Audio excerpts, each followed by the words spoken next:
Alors pour moi, le député, c'est un acteur social.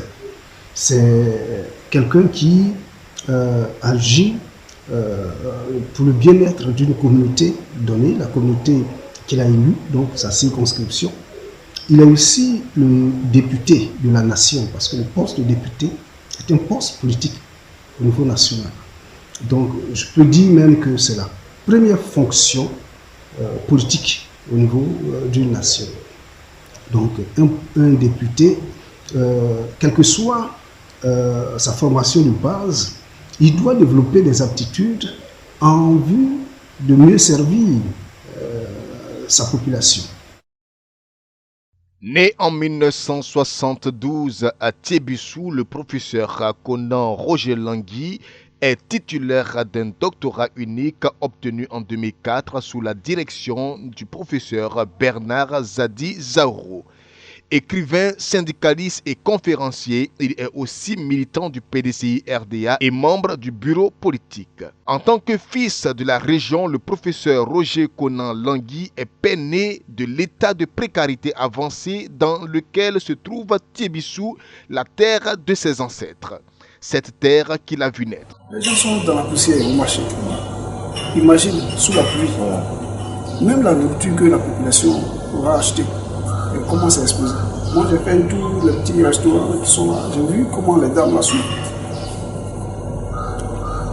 Et ceux qui vendent, qui sont là depuis des années. Donc, moi, je veux pour que chaque communauté me sorte des enfants, des jeunes qui ont envie de s'associer à ce projet. Malgré sa fertilité due à ses potentialités naturelles telles que les lacs, barrages et fleuves, ainsi que ses 30% environ de planteurs actifs, cette ville départementale de la région du Bélier présente un aspect déplorable avec des bâtiments publics vieillots et déshonorés. J'ai contacté la LGBCI.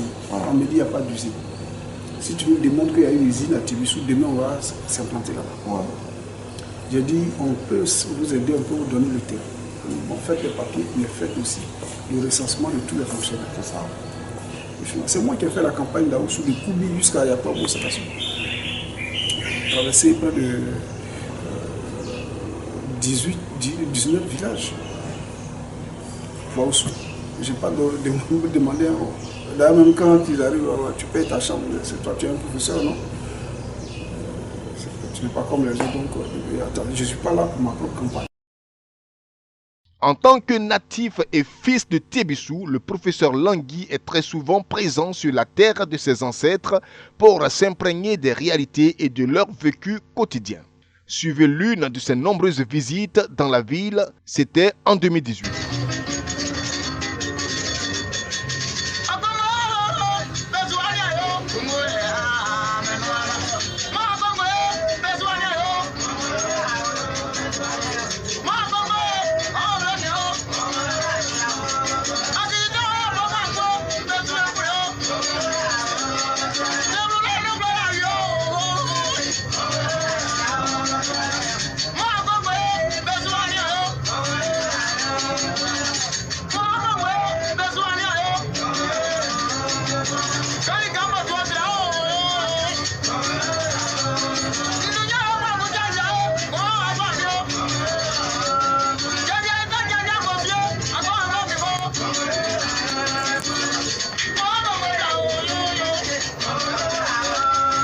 Aussi député de Thiébissou et se retrouver à Vavois, à Soubré, tout simplement parce que pour ce qui nous concerne à Thiébissou, 30% de la population active se trouve en zone forestière, donc c'est des paysans et qui très souvent sont dans cette zone et reviennent rarement donc, dans leur région de base. Mais là où ils sont confrontés à des problèmes, à des difficultés quotidienne, c'est lui qui doit être à leur écoute afin de porter donc leurs revendications, les faire connaître à ses collègues qui sont de cette circonscription-là, afin que le vivre ensemble fonctionne et que la population, n'est-ce pas, puisse avoir un interprète au niveau donc de l'Assemblée nationale. Pour être toujours aux côtés de ses parents et les servir avec efficacité, le professeur revient cette fois-ci pour demander leur caution pour les représenter dignement à l'hémicycle avec sa colistière, Dame Amélie Kwaku Afoué de Koubi. Pour ce qui concerne Tébissou, nous avons un département aux énormes potentialités.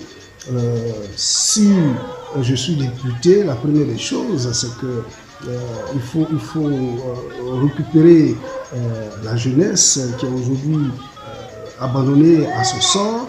Il faut non seulement la récupérer, mais l'orienter sur des secteurs d'activité rentables pour qu'elle puisse rester de façon stable dans la région et participer à l'essor économique de notre région. Alors, vous avez au niveau de Tébissou des plans des lacs, des barrages. Aujourd'hui, il y a une activité économique qui naît avec la NACAD. Vous avez des régions même où la culture du cacao est développée. J'ai été dans une zone qu'on appelle, dans un village qu'on appelle à Mansaleko, où nous sommes à près de 70 000 tonnes de cacao. Voilà, et donc il faut apporter le soutien nécessaire. Ce produit du cacao en plein centre de la Côte d'Ivoire n'est pas habituel, donc ils ont des problèmes de vente, d'écoulement de ces produits. Et en même temps, dans ces zones, nous avons l'un des plus gros barrages de Côte d'Ivoire. Et donc, il y a du poisson, mais la conservation, la commercialisation pose problème. Donc, il faut être capable d'être à l'écoute des populations, trouver les débouchés, les aider, les conseiller au mieux pour qu'ils puissent, n'est-ce pas, asseoir une activité économique forte. Alors, Tébissou est une ville symbole. Nous avons le palme bannier, symboliquement rattaché à la Bomi et Kondé Yaoukro. Il faut porter, j'ai vu quelques efforts qui ont été faits, notamment au niveau de la promotion de ce paille-là. Je crois qu'il faut qu'on aille plus loin dans la recherche, dans la réflexion, pour proposer quelque chose de plus intéressant, parce qu'une chose est de produire le paille, mais une autre chose est de produire même le coton qui sert à fabriquer ce paille. Cette culture-là a disparu totalement de Tébissou, parce que ça a été rattaché à la colonisation, nos parents en ont souffert. Il faut ramener ces choses-là dans les habitudes de la jeunesse, pour que 2 ou 3 villages dans ce département puissent s'adonner à la culture du coton pour ravitailler tous les villages qui, n'est-ce pas, font le pain Mbaoulé, par exemple. Tébissou a un vrai challenge au niveau, donc, disons, de la prise en charge du système économique. Si, évidemment, nous avons un député qui est capable de lire ces choses. En tout cas, je suis disponible. Je suis parfaitement conscient donc, des besoins de la jeunesse, qui sont des besoins donc, économiques, des besoins de déboucher, des perspectives. Et je crois que ma liste, la liste que je conduis, pourrait répondre à ces besoins-là. Ils ont fait leur part. Il reste maintenant une chose à chaque électeur de Tébissou: choisir la liste du changement et du renouveau du professeur Roger Langui et Dame Amélie Kwaku. C'est le 6 mars 2021. Avec le professeur Roger Langui et Dame Amélie Kwaku Afoué de Koubi, c'est Tébissou qui gagne.